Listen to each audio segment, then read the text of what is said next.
My name is Phil Gardiner, SAFe Fellow, longtime fan of the framework since 2013. Been both an internal change agent and an external change agent. And now I'm proud to be part of the SAFe Fellows. That's the thought leadership side of the Seattle Agile community. And one of the things I love more than anything is joining people on their journey. This webinar is one of the first ones that we'll be doing in this series. What I love to do is to highlight the awesome stuff that's happening out there. And that's where our panelists come in. Before I get into introducing those to you, let me turn it over to Matt for a moment. He's the sponsor for this webinar. He's the owner of Engaged Agility, one of the premier partners out there for safe training and coaching and such. Matt? Yeah, welcome everybody. Thank you all for coming. We've got a lot of people that are joining us. I keep watching the room fill up more and more out there. So thank you all for coming. We're excited to bring this new format in where we bring in some panelists and Phil gets to do an interview. So enjoy it. And then I will have one single slide for you guys at the end, and I'll be here to answer questions. If one of you would like to start, introduce yourself, tell a little bit about what you're going to share today. Hello, everyone. Thank you so much for joining us for this conversation. I'm Mark Harper. I'm an RTE at SPC. I support the U.S. Space Force and a variety of programs. Some of the things that I really enjoy as far as what this community can bring together is new thoughts, new ways. And that's one thing that working with Phil, I'm very grateful that I've known him since 2019. He came to our group with a way to actually deliver. It's something that a program that I was on, it was doing all right, but it wasn't doing great. With Phil's assistance and one of my colleagues, Rochelle Maurer, who's an amazing Agile coach as well, we were able to turn this program and it became a showcase for the Department of Defense, and especially at that time, the US Air Force, on how Agile can be used. So I enjoy being an Agile coach, but I really enjoy also the RTE aspect and being able to combine them. Did 30 years in the Air Force, so my mindset is really operational focused. I was started in cyber, ended up in space operations. So any of you that want to have that discussion, I'm always available to have that conversation and to help each other, because that's one thing that I was very grateful about Phil. He was always more than willing to share his knowledge, his understanding, and help us to move to our next level. Thanks, Phil. Yeah, we're going to hear some good stories from you as well. Angie, you want to introduce yourself next? Absolutely. Welcome, everyone. Excited to be a part of the panel. Really want to start with gratitude to Phil for his approach. The interest that I had in the Advanced SPC was super important in my learning journey, but as we explored in those 2.5 days, the pragmatic approach that he brings to it, understanding aspirationally, we could be safe, but understanding that pragmatically, when we are somewhere, we need to meet the people, the leaders where they are. So I really appreciate that. And it stood out to me based on my learnings and the training opportunities I've had to be something different that makes it real. So myself, 14 plus years in the Agile space, excited to be an active practitioner in FinTech and at the portfolio level, some interesting conversations, but I truly believe that I'm lucky to be where I am because the people that are there are very pragmatic about the idea that as a business, we need to deliver those outcomes. They need to be rich and make the customers happy so they continue to want our services, but also understanding that we're not greenfield, right? So they need to understand art of the possible, what's pragmatic, and be intentional. Thank you. And you'll get to know each of them a little bit more as we go. Pierce. Hi, everyone. As you can see from chat, I'm from Wisconsin, born and raised. So North Central Midwest. I work for Rogers Behavioral Health. It's a large nonprofit behavioral health that still has the mom and pop shop feel, centered in Milwaukee area, Wisconsin. That's actually where I started my lean journey. And most of my background started heavily in pure lean side of things. And then over the past couple of years, I started diving into SAFe. I am the only release train engineer at Rogers. So I'm one of those internal change agents that's done a lot of self-taught learning, but with a concentrated dosage of learning from actually most of my classes have been from Engaged Agility. It's a wonderful company. And then Phil, this last time with the advanced course. But it's been a great journey, wonderful learning about lean leadership and just really focusing on relationships over just the tools. Because one thing I found in my concentrated time, concentrated dosage of learn by doing has been that without relationships, not much happens, not much sticks. And so that's where I do a lot of my focus nowadays. So yeah, a pleasure to be here. We've got a really great mix here. The idea behind this series, it's called Arts to Outcomes. Something I've seen is that so many SAFe implementations end up being focused on outputs, being focused on making SAFe look good, right? And I think I've made it my mission and the mission of those individuals that I've had the honor of working with to really break that mold.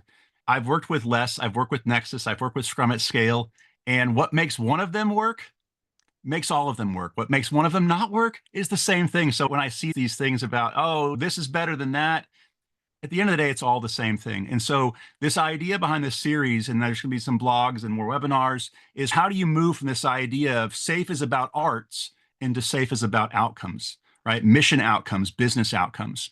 And so we've got Pierce representing that nonprofit service-based community. We've got Angie representing a pragmatic consulting mindset, right? This person who's got a background in financial services. And then we've got Mark, somebody who has served and now once again he's serving again, right? So he's supporting, and some of the stuff he's doing is mission critical, protecting our country and national security. So all of these individuals have something in common. They all are voracious learners. There's a series I did a few years ago called the SPC Journey, and the message behind that was getting your SPC, going through that 4-day class, passing an exam, and getting the badge was the beginning of your journey, not the end. And Scaled Agile Incorporated came out with a fantastic new learning experience called the Advanced SPC. Shell Krupe, Tess Powell, some amazing talent there at Scaled Agile created this thing to not be one of those somebody reads your slides or where anybody can pick up. You got your SPC last week. You can find someone to let you teach classes this week and you're reading slides to people. This is not that type of class. It requires an SPCT. And I would still encourage you, even then, find an instructor that's a match for you and what you're looking for. If you're looking for somebody to take it through you quickly, there's SPCTs out there that will deliver it fast. If you're looking for a more, you'll get a feel for my style through the lens of Angie, Pierce, and Mark. But with that said, we're going to talk about what they learned through this ASPC experience. We will hear about what they've applied or plan to apply with those insights through their work and why that confidence that they've grown to have. And I believe all of them, as somebody who spent some time with them in class and talking with them afterwards, they've gained some confidence from that experience. And so being able to apply what they learned in the class to their context and tell you a little bit more about that. Now, we've got a spot in here for questions. So I want to make time for questions. I won't see them in chat because chat, I'm one of the guilty as charged people when it comes to webinar chats. I get chatty in the chat. But we have a Q&A. So if you ask a question, you can ask it anonymously or you can ask it individually. We will answer those as we go. And in the event that we get too many questions, you have my commitment. I talked to Pierce and Mark and Angie. We will work together to send a follow-up email to the registered participants and provide you with answers to those questions if we don't get to them. With that said, let me stop talking and turn to my awesome guests here. First question here. This new series is titled Arts to Outcomes. What does that mean to you? And do you have anything to share related to the impact this could have on your industry, on your implementation? Does anybody want to start? I can go for that, Phil. With an art, we always saw that, especially in our world, because working with the military and having that construct and really focusing on operations. So the outcome, we saw the art as our construct. That's the way we were able to bring things together because we're used to working in teams. But by using, especially what I learned in the ASPC course, engaging those leaders more, working on those relationships, as Pierce was saying, that's critical. Understanding where the leaders' minds, because there may be at odds or some things in conflict. So I see my role as a negotiator, maybe an arbiter between those groups so that one can understand what those leaders need, all of them, but also kind it into the mission. The art was great to do that, but many times we focus so much on the art and the events, and we've moved away from that. And especially now, what I've learned, move toward what is it again, not just those objectives. What's the outcome that we want for this PI, but beyond? And we continue to use the art, but we really are the conversations with budgets being tighter, with personnel being fewer. We really have to focus on what is this, our strategic outcome that leads to mission success. And you're in the federal government, right? Doge is real. And Yes. being able to leverage what I'm hearing you say is that, look, we focused on the construct and now it's really about, I think you said something last night, a visible manifestation of the culture, right? Because Yes. you harness that and now you've got people who are focused on that mission. How about you, Angie? What did you take away when you think about arts to outcomes? What does that mean? And how does that apply to your context and your experience? Out of the class, the thing that I took away was when we talked about bluff. And I just reflected that sometimes as we're moving to the outcome as a business so rapidly, sometimes we can't even get out of our own way. So the opportunity at the leadership level, and really we were able to apply it, that bluff technique or bottom line up front. And once people hear bluff and they hear bottom line up front, they're probably going to be like, oh, that makes sense. And obviously it did, but sometimes, and we've all heard it, slow down to speed up, right? So when we're talking about outcomes at the leadership level, it's got to be really crisp and clear, as well as when we have that traceability all the way down to the teams. If we're working on something, does it align with that? So to me, it was something that I needed, that crisp reminder from the class about bluff. And then, like I said, when you say it out loud, it's like, whoa, let's help ourselves. So I really appreciated the opportunity, again, pragmatically, what bluff offered. Awesome. And that's a shout out. I think Cheryl Krupe, she's awesome. She's the second woman on the Scaled Agile Framework team, and she's the soul behind this new class. Pierce, how about you? When you hear the term art to outcomes, and your situation is interesting because you're a lone wolf. You're the guy. And I can relate to that because my beginning of my journey, I was the guy. It's like, hey, this would not have happened without my three left toes, and it's everything. So tell me a little bit about, from your perspective, what does arts to outcomes mean for you, and really your take on this shift? Yeah, I think one of the coolest things with Lean Agile, SAFe, whatever framework, obviously we're talking about SAFe specifically here, but in general, when you get down to the core of the principles and values, Angie, you just mentioned slow down to speed up. It's just so cool that all those adages just are real. They means the same thing, and they've been discovered over time, which is why I fell in love with SAFe so much, is it's used the mentality of the successes and the learnings and the failings of all the other frameworks and made this really awesome tool. But with the question of from arts to outcomes, I think what's so important in all my studies, my personal experience, is tools just create temporary change, if not coupled with culture or behavioral changes. And the adage that's really stuck with me recently is show me what you're measuring and I'll show you what's important to you. So when you talk about outcomes, if your outcome is we set up an art, there we go, we did it. We're doing all the steps, woohoo, but it doesn't necessarily bring the change. And within that, we don't actually have an official art at Rogers. We've been doing SAFe, we've been scaling our agile teams up, but we've been focusing more on this is what makes sense to us right now. And here's where we're trying to go to, but here's what makes sense to us right now. And here's what it's supposed to do for us. And I think sometimes the best way to create change and the best way to create behaviors is actually by trying and by dabbling in something and learning and seeing what it makes sense to you. And just knowing that obviously nothing's out of the box with Lean and Agile. There's very much do these things and you'll find success, but how you truly apply those things is different with each company, with each team, with each person, really, too. Something that impressed me about you in class is that sometimes getting an SPC to really face the need for data and facts can be a challenge. And it's because you know that measuring matters, but then when you're in the moment and you want to launch this art because you know it's going to have all this value, but there's no metrics being tracked at the company. You don't have ability to do that. And definitely when we'll talk more about the content in the class later, but just that you have that, hey, how are we going to measure this? And that's something that is rare in an SPC. So Rogers is lucky to have you there, Pierce, because that's something that when you lead with that ability to make data-driven decisions, it's powerful. How about you, Angie and Mark, just on that note? Do you feel like there's an opportunity to, when you started, you think about your implementations, how many of them started with, hey, let's actually measure where we're at right now, and then try something new and then measure it? So the use cases that I've seen in my experience based on being in fintech, there's a little bit more of a tendency to want to see the numbers. Awesome. It wasn't perfect, but the idea, like Pierce is talking about, of meeting them where they are. So if we have cycle time, let's start there, right? And the convert at the team or the program or the portfolio level. And then as you build it up, we're going to be focused on improving that alignment and that traceability. So it is understanding what data is there and building from there so that we can see the manifestation of those outcomes, whether it's cycle time or automation, things like that. Awesome. Mark, how about you? What's been the role of data in your experience with arts?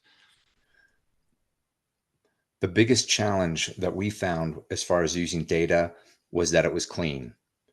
A program that I was just on, we spent a great deal of time, and we used Jira and Confluence, the Atlassian tool suite, for our metrics, but it took about an art and a half, or I should say 2 PIs, because we had 3 arts and what we were dealing with. Each art almost had a solution train in a way, but each art was looking for different metrics and what was important to them because of the mission sets.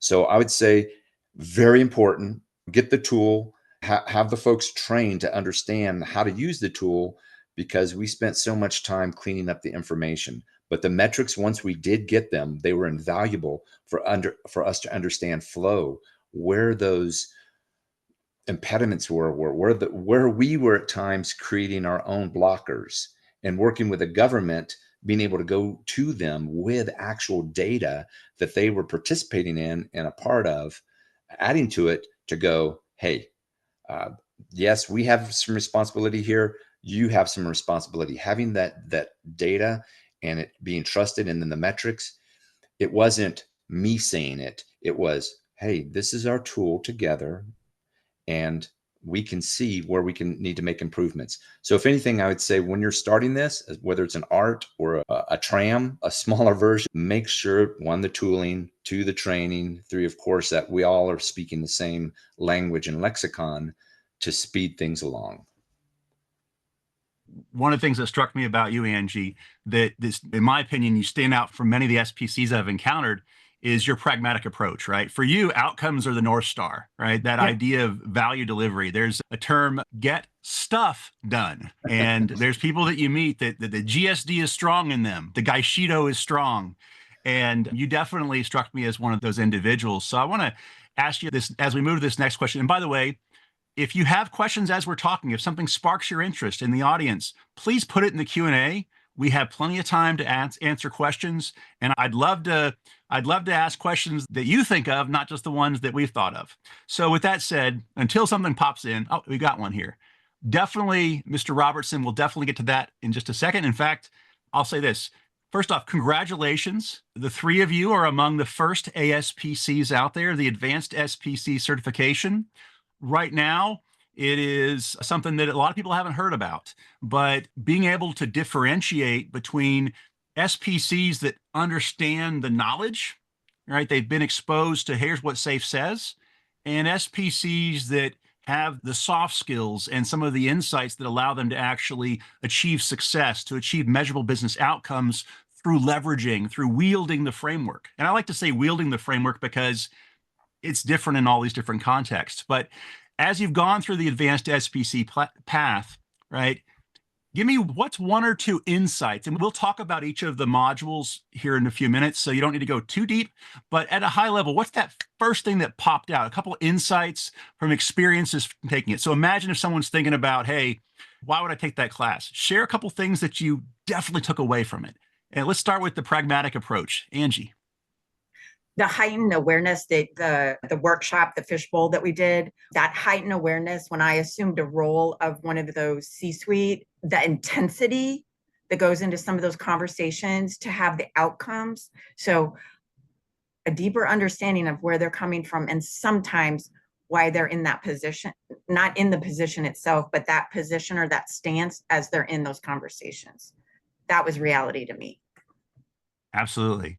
How about you, Pierce? I think for me, it's always interesting when you're in coaching spaces that sometimes the things that like stand out to someone, it might not have been intended. But for you, Phil, was actually when you mentioned, you didn't say it this way, but the SAFe hammer, making sure that when we're going into learning things, we're not here to say, this is what SAFe says, this is what we have to do. And like, even getting to the outcome, the output of what the tool is, but not necessarily saying because SAFe said so, because that can be a turnoff to people, just the reality of the situation. And that's not minimizing the power that SAFe has, the power that Lean Agile is. It's just that sometimes it can have those little bit of bad connotations to it. We've all heard of the bad implementations.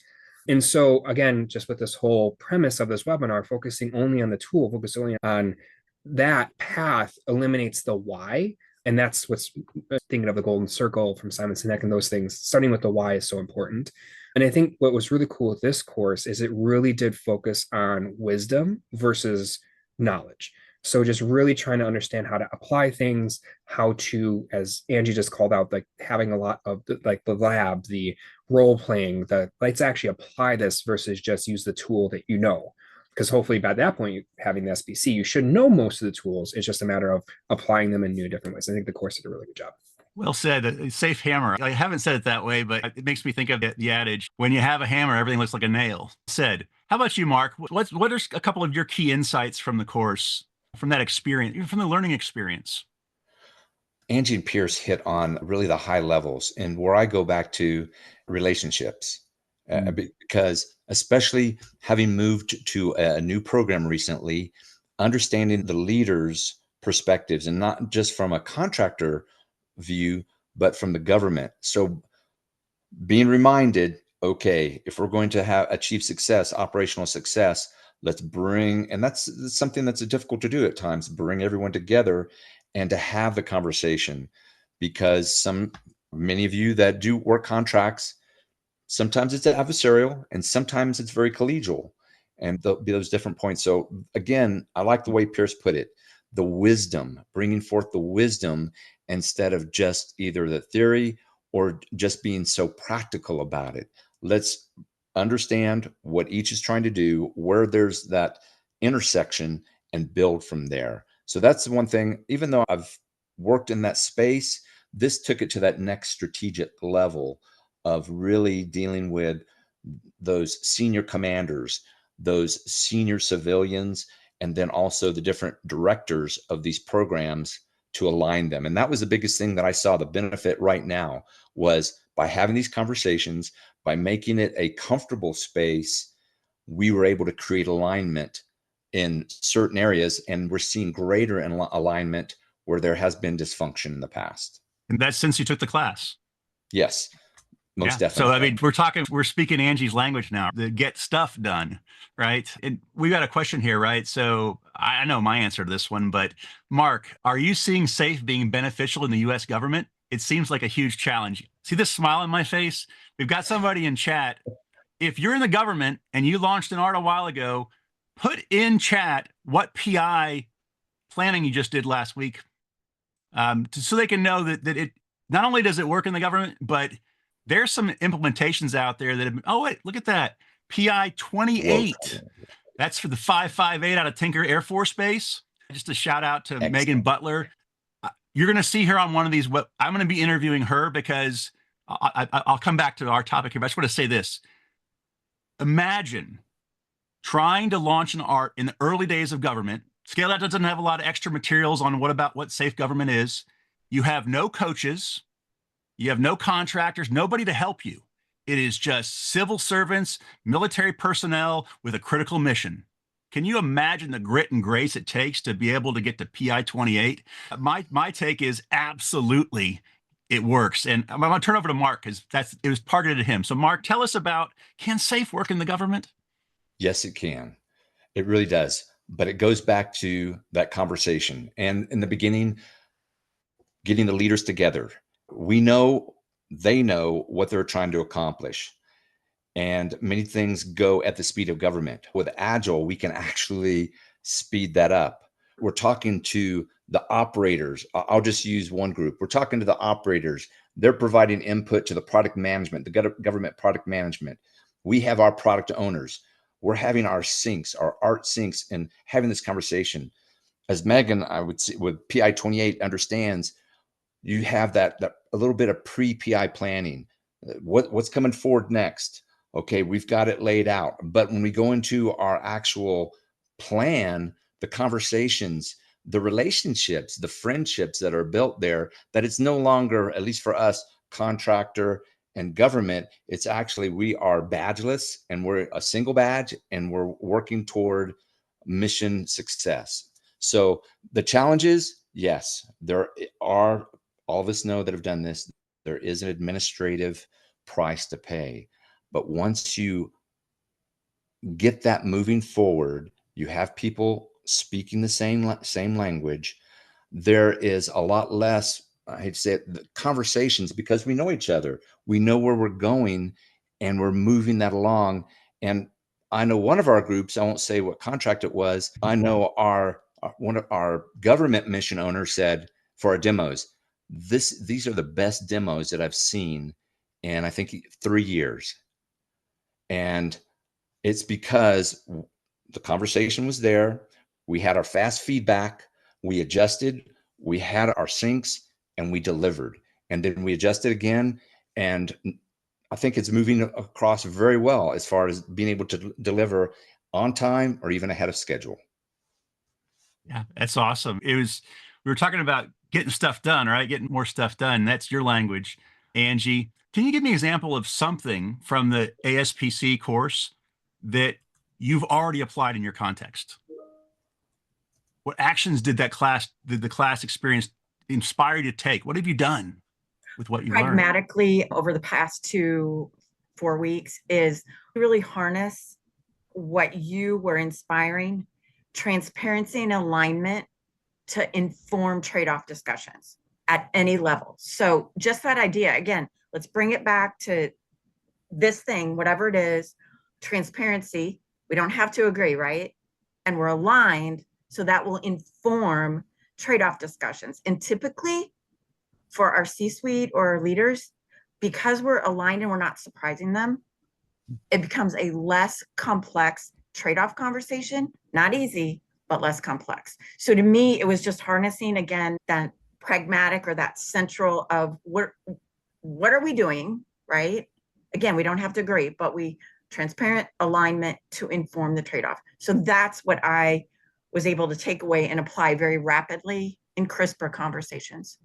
I appreciate that. I know that for you, you're I encounter a lot of SPCs and even SPCTs that crave experience with lean portfolio management, but you've already had some, and we'll come back to that when we talk a little bit more about LPM later. That ends up being one of in the classes that I've taught, it ended up being a hot topic. I think that's partially because that's where I focused a lot of my career, but let's keep going here. How about you, Pierce? What's something that you've done? What's an action you've taken? Because we take classes to get certifications, but to me, the measure of did that class have value is, did you apply something? So in the short time since you took the class, what change, if any, did you provide back at your company? Yeah, with me just mentioning the safe hammer, like really just being conscious of the language I choose. Obviously, I don't want to completely eliminate language, because obviously language matters. Language is important, especially in the behavioral health field. The words you choose and how you say them can have a huge impact or detriment to the people around you. But it is also a matter of sprinkling it in versus it being the heavy hammer that you go forward with.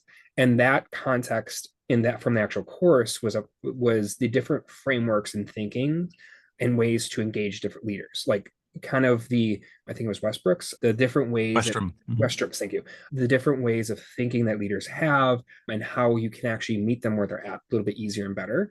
Just there's the whole section on recognizing that we're all people. We all have common goals that we're working towards, especially if you have alignment in your company about where you're trying to go. It's just a matter of sometimes those paths meander a little bit. And if you understand where people are at, you can nudge back on course to that common highway versus paths through a forest. So it was just that for me was what I've been trying to apply more and more, is with coaching, with talking to leaders, just recognizing that they're all coming from their own lens, their own understanding of things, and trying to meet them where they're at. And you have better success when you actually speak their language. Absolutely. And we're about to get into we're going to go through some questions around the 4 core modules that are in the ASPC, but we do have a question from the audience here that I'd want to get to. And I'm curious what the reaction is from your teams and from your leadership to all of you acquiring the ASPC certification. What was it like when you went back and said, hey, I took this class, or maybe hey, asking to take the class, and then when you got back and you had it, what was the reaction from in each of your scenarios? So in my scenario, one of the things in the fintech, there's dynamic disruptors that are happening all the time. So we as people knowledge workers, that pie-shapedness, and I know there's other models, but the one that resonates right now is that pie-shapedness. So to us, it's not about the certification, because in my experience, in my travels, I've met lots of people who have alphabet soup, but some of the most and smartest people in the world have none. So it's respect for understanding the pie-shapedness, right? The 2 pillars, and then what's that broad thing that ties it all together. So they respected that it was done. But again, in our situation, in our fintech, it's how are you going to use it? So what's the ROI to that pie-shapedness, but also then for the portfolio and for the org? Awesome. Anybody else, your reaction to getting what did leadership, what did the team say? Oh, Mark's an ASPC now. Mark, you've got somebody that I had the honor of mentoring who then ended up mentoring you, and you're an advanced SPC and she is not. Rochelle, she is amazing. And it's just a matter of taking the time and making the time. But no, I appreciate the mentorship from both of you and the friendship. But my boss, he take a comical way about it is, why are we talking? Get to work. He understands that, okay, we have a lot of work to do. There are a lot of challenging and complex situations. And he was like, congratulations, because we do have some significant issues that we need to overcome. And we're slowly tailoring what we're able to bring forth, and will be accepted not only between our group, because there's a lot of change, but also inviting the government, which I have to say our Western Range teammates there, their leaders, are very excited, and they're very excited because we involve them in different PM training. So they're ready to go to the next step. So as they see us doing this, it also engages them and excites them to take those steps together. Awesome. How about you, Pierce? I have the benefit of Rogers is just a wonderful company to work for overall. And they actually sponsored, this was not an out-of-pocket experience. It was considered part of the business. So what was wonderful from that is, one, they supported me in this journey because there's some real power behind the learning, the knowledge, and the application. We're seeing some great successes with our PIPs, et cetera. But then it's very similar to how Angie and Mark have both said it. It's now, okay, licenses don't mean much. Having the alphabet soup or all the other ways to call through that, this is a step. This is it's validating, it's encouraging, and it's important, but also application is the most important thing. And so that's where, it's always the question, okay, now what are we going to do with that knowledge? What's our next step? Where are we going to take this next? So that was my experience with one leading up to the course, and then post course has been, okay, cool. We did this. Now let's get some good ROI from it. Awesome. And it sounds like all of you have applied something already. I want to take us back to the beginning. So the Advanced SPC learning experience, I call it a class because it's on there and you can go purchase it from awesome vendors like Engaged Agility. But at the same token, it's a learning experience, right? I know the people who put this together, Tessa and Cheryl and others, and this is something that I consider to be a gift to the SPCs out there. We all started as an SPC being told, hey, you now are an expert in SAFe. You can go train all these classes. And we're just like, for me, I embrace the fact that I was awesome when I was an SPC in the beginning. I know they're all laughing because I said this in class multiple times. Now I'm pretty good. But when you think about transformation strategy, which is the first module in ASPC, that was really a lot about metrics, right? And imagine if you could go back in time and got the business engaged through that. Anything you can share about what you learned, a scenario in your past where you wish you could go back and leverage that? Anybody want to start on that one? I can kick this one off. So for me, what's interesting is in conversation, Phil, you mentioned how or in the class as well, what I and we as SPCs and advanced SPCs, all the trainings and knowledge we have, our end result, our true north, our where we're headed, our what good looks like might look different than those around us. So we see the pure SAFe, we see the arts functioning, LPM, etc., and we know the power behind that. But those are with us and working and around us might just see a small addition. They might see us working faster. They might see just a slight change or increased productivity, et cetera, et cetera. They don't get the full picture a lot of times. So I think that's what's really important when you're learning and trying to apply this is, again, that why, and understanding that even in if you get your blinders on or like bullheadedly going forward with implementing things, you can lose sight of that a little bit too. And just in general, sometimes a gentler hand can be more impactful. Just I always talk about planting seeds and then watering them, and then eventually they become this mighty tree.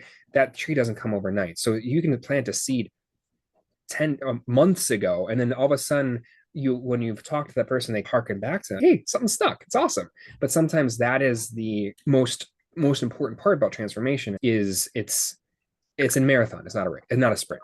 Absolutely. I like to say the framework's meant to be flexed. It's take what you need, leave what you don't. But if you choose not to take something, don't just think about the immediate term benefits. Think about the long-term implications. It might be easier we had a question in chat that I'll try and get to about value streams, but I'm going to table that for right now. Angie, Mark, your thoughts on what you've learned from the transformation strategy piece, what you could go back in time. Angie? Right. To have the ability to go back, what I would do is on the data, the metrics, the dashboards, the colorful, pretty dashboards, I'd simplify them, right? Mm-hmm. Easier for understanding, but also for storytelling, right? Both for the C-suite as well as all the way the traceability of the teams, because that output that we talk about, a part of that change to influence understanding how it ties to outcomes is about the picture that's painted and the story that goes with it, qualitative and quantitative. Yeah, absolutely. And sometimes people, that's where, to me, the seed on SAFe Says gets planted is, why are we transforming? Because SAFe is cool and somebody had a positive experience with it and I'm an SPC. And so we're going to implement SAFe. Let's measure how safe we are, right? And in the transformation strategy lesson, we break that myth. We help you, we dissect that so many ways from Sunday to let you know, look, please. How about you, Mark? Anything you'd add to this? Your insights on transformation?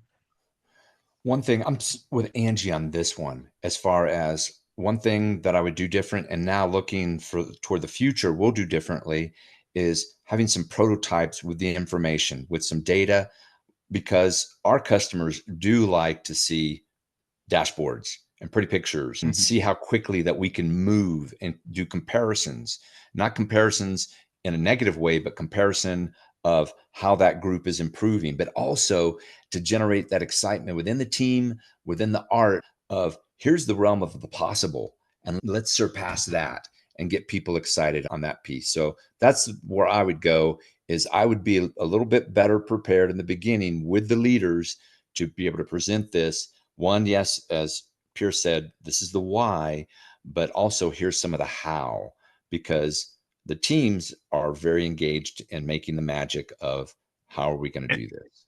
And that lesson definitely, gives you skills to help with that. All right, so let's take a turn to lean portfolio management, and I'm going to intentionally keep my opinions to myself because I don't want to use the rest of our time talking about LPM. If you want to hear me talk about LPM, there's lots of talks out there. But what did you learn about LPM, right? Now, think about that, right? What can you share regarding what you learned or you plan to apply? Is there a scenario where you can imagine using this? Tell me about what you learned in the LPM section.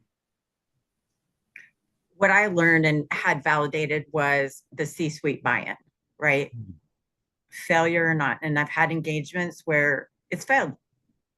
And one of the Achilles heels was not having an advocate, someone that understood and wanted to learn. Now in the fintech engagement I'm in, we do have that VP, and it takes a lot of advocacy, learning on their part, but also blocking and tackling. Why is it important? How does this benefit the outcome? So even supporting some of those conversations, but that's the thing that I had validated was the importance of that C-suite leader that wants the relentless improvement, right? Absolutely. Pierce, anything you'd add?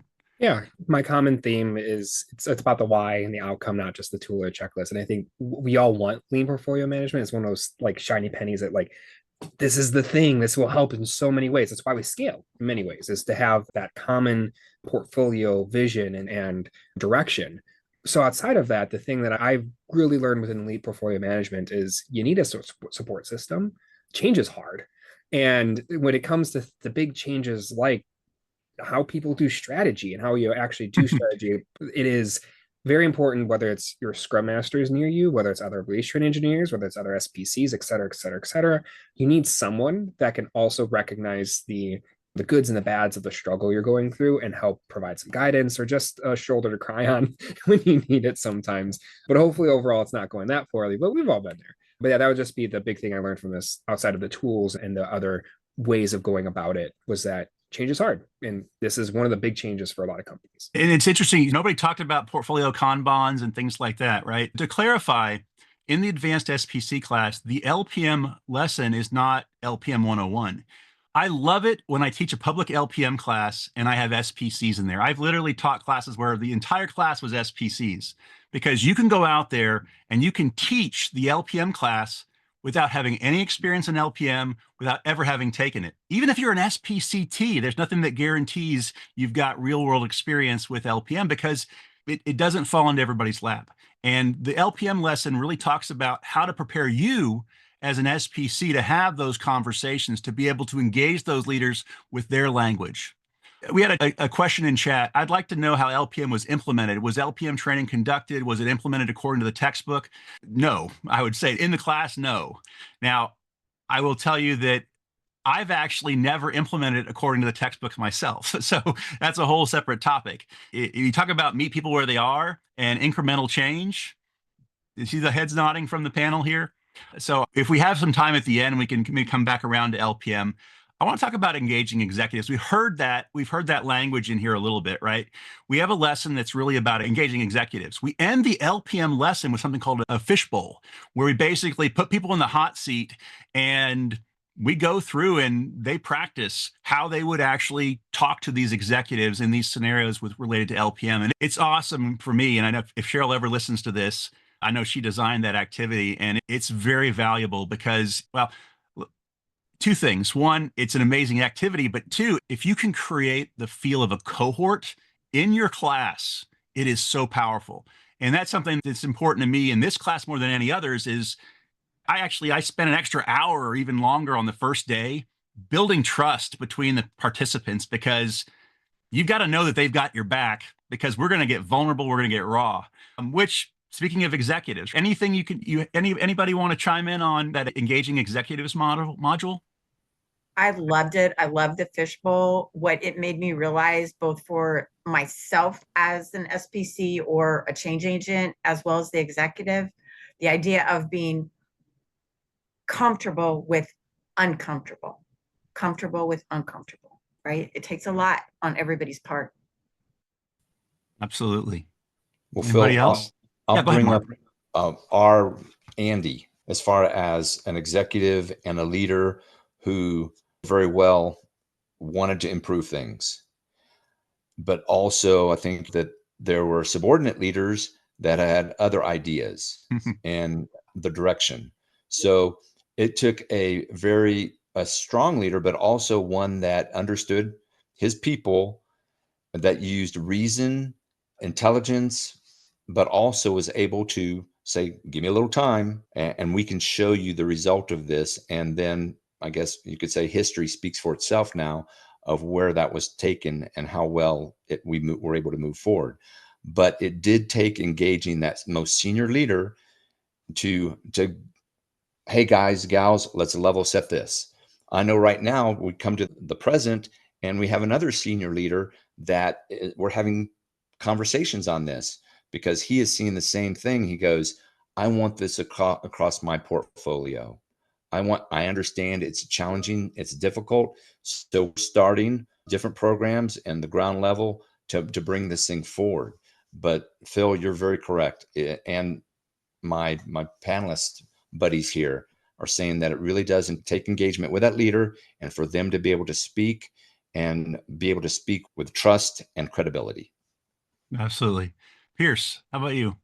Yeah, I think just having role play is always, if people can be a little turned off because you're putting yourself on stage, but as we've seen in the chats, like when you're uncomfortable, you're growing. And I think it was just really cool to have that opportunity just with other quote unquote experts in the field that took out your hand and they used their experiences to give a real life example. And it was just really cool to see. But the thing that helped me learn is that everyone coaches in their own voice. And when I've had trip ups in my coaching, things that didn't land quite so good was when I had tried to use someone else's voice, not my own. Try to teach based off of what, oh, so and so did this and it worked with me, so I'm going to try the same. And so it's all about being authentically you when you're coaching. And the other thing that it also helped me understand is sometimes don't underestimate the little seeds planted. It's about getting people to come along, be willing to move forward without necessarily having to jump in with both feet. If you can get them to take that small step, that sometimes is more impactful than having them be your cheerleader. Obviously, full buy-in cheerleaders are amazing and helpful, etc. But we've also had the cheerleaders that can also lead people astray when it's not always coupled with the right understanding or all the other reasons as well. Absolutely. I wish this had been a 90-minute because I know you have more to share, everybody. I do want to just touch quickly on the Learning Lab and then let our sponsor say a couple of words.